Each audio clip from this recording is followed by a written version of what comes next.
మీరు కలవడానికి కూడా అవకాశం దొరకలేదా? మీరు ఉప్పల్ సీట్ కోసం ప్రయత్నం చేసినప్పుడు, లేకపోతే రెండో దఫా ఇక్కడ అధికారంలోకి వచ్చిన తర్వాత మీ పదవి కాలం అయిపోయిన తర్వాత కలవడానికి అవకాశం దొరకలేదా ఎప్పుడు కూడా? ఇప్పుడు కలవడం కలవకపోవడం నేను వాటి మీద మాట్లాడను చిన్నది. రిజల్ట్ ఏంటి? మిమ్మల్ని కలిసినా కలవకపోయినా రిజల్ట్ ఏంటి?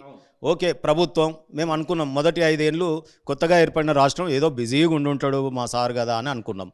నెక్స్ట్ 5 ఏళ్ళు కూడాను అవకాశం వదలని మమ్మల్ని తెలంగాణ రాష్ట్ర సమితి పేరు తీసేసి భారత రాష్ట్ర సమితి అని పెట్టి నీకు రాజ్యాకాంక్ష ఏర్పడి సామ్రాజ్య విస్తరణ వెనకటి రాజుల్లాగా మొత్తం అన్ని రాష్ట్రాలలో విస్తరించాలనుకోవడం, దాన్ని లోపభూయిష్టంగా 1-2 రాష్ట్రాలలో బార్డర్లో చేయడం, మిగతా వాటికి చేయకపోవడం, అంటే ఒక సిద్ధాంత రాహిత్యంగా ఒక సిద్ధాంతం లేకుండా పని విధానం మొదలుపెట్టింది టీఆర్ఎస్ పార్టీని బీఆర్ఎస్గా మార్చిన తర్వాత మా వర్కింగ్ ప్రెసిడెంట్ గారు ఎన్నడూ కూడా మరి పార్టీ కార్యవర్గాన్ని పిలవకపోవడం, మాట్లాడకపోవడం, మాలాంటి వాళ్ళం చిన్నగా కనిపించడం, మల్టీనేషనల్ కంపెనీలు ఉన్నవాళ్ళు, విద్యాసంస్థలు ఉన్నవాళ్ళు, పెట్టుబడిదారులు, అరే గిదా అండి మేమంతా తెలంగాణ రాష్ట్ర ఏర్పాటు కోసం కొట్లాడిన వాళ్ళం.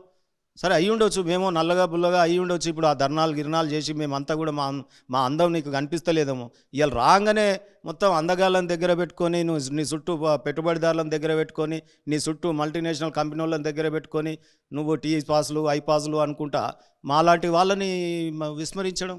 అంటే ఇదే సందర్భంలో కొన్ని ప్రశ్నలు మీకు కూడా వేయాలి. మీరు ఎంబీసీ కార్పొరేషన్ చైర్మన్గా ఉన్నప్పుడు చాలా పనులు చేయడానికి మీకు అవకాశం దొరికి ఉండాలి. ఆ యొక్క స్పేస్ మీకు ఏమైనా ఇచ్చారా? ఎంబీసీ కార్పొరేషన్కి ఇవ్వాల్సినటువంటి నిధులు ఇవ్వడము అలాంటివి ఏమైనా జరిగినాయి? అసలు అప్పుడు ఆ సమయంలో మీకున్నటువంటి ఫ్రీ హ్యాండ్ ఏమైనా ఉందా అని? అసలు ఎంబీసీ కార్పొరేషన్ చైర్మన్ అయిన తర్వాత నేను ఎన్నో నివేదికలు రూపొందించినాను. దేర్ ఈజ్ నో సమీక్ష. ముఖ్యమంత్రి గారితో మాకు సమీక్షలు లేవు. మరి ఎట్లా నేను పని చేయాలి? మీరు ఇచ్చిన ఉద్దేశం ఏంటి ఎంబీసీలకి? ఇప్పుడు ఎవరికైనా జీవితంలో ఒక జన్మ ఎత్తినాం, ఒక 20-30 ఏళ్ళు రాజకీయాల్లో ఉన్నాం, ఈ కాలమానంలోనే మేము ఏదైనా మంచి పేరు తెచ్చుకోవాలి, ప్రజలకు సేవ చేయాలి, తద్వారా రాజకీయంగా మేము కూడా మంచి ఉన్నత స్థానాలకు పోవాలని కోరుకుంటుంది మాకు.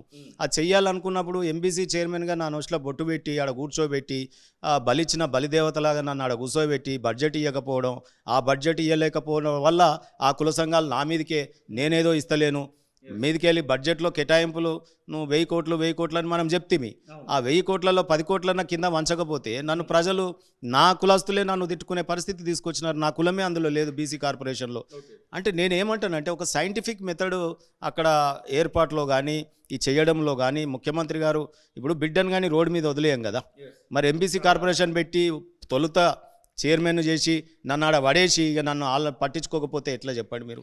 ఇదే సందర్భంలో సంచార జాతులను కూడా ఎంబీసీ కార్పొరేషన్లో చేర్చుతూ తెలంగాణ ప్రభుత్వం, గత ప్రభుత్వం అయితే ఒక నిర్ణయం తీసుకుంది. అప్పుడు మీరు కార్పొరేషన్ చైర్మన్గా ఉన్నారు. అసలు ఎంబీసీలకు సంచార జాతులకు అయితే ఎలాంటి సంబంధం ఉండదు.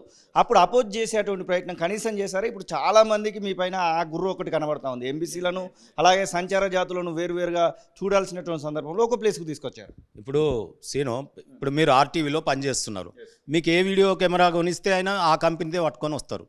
కానీ నేను ఇంకా మంచిది తీసుకొని వస్తావా? నీ మైక్ ఏది ఇచ్చిండో గదే కంపెనీది వాడతావు. ఇంకో గొప్ప కంపెనీది నీ జేబులోకి వెళ్ళి పైసలు వేసుకొని తీసుకొస్తావా? దాన్ని సరిపోతాయా?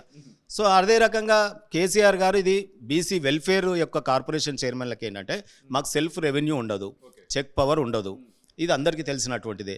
మరి బడ్జెట్ గవర్నమెంట్ ఇచ్చి పేదలకు పంచమంటే పంచుతారు. అది మాకు కూడా లేదు కదా వయా ఛానల్, ఓన్లీ కలెక్టర్ల ద్వారానే చేసేటటువంటి మెకానిజం.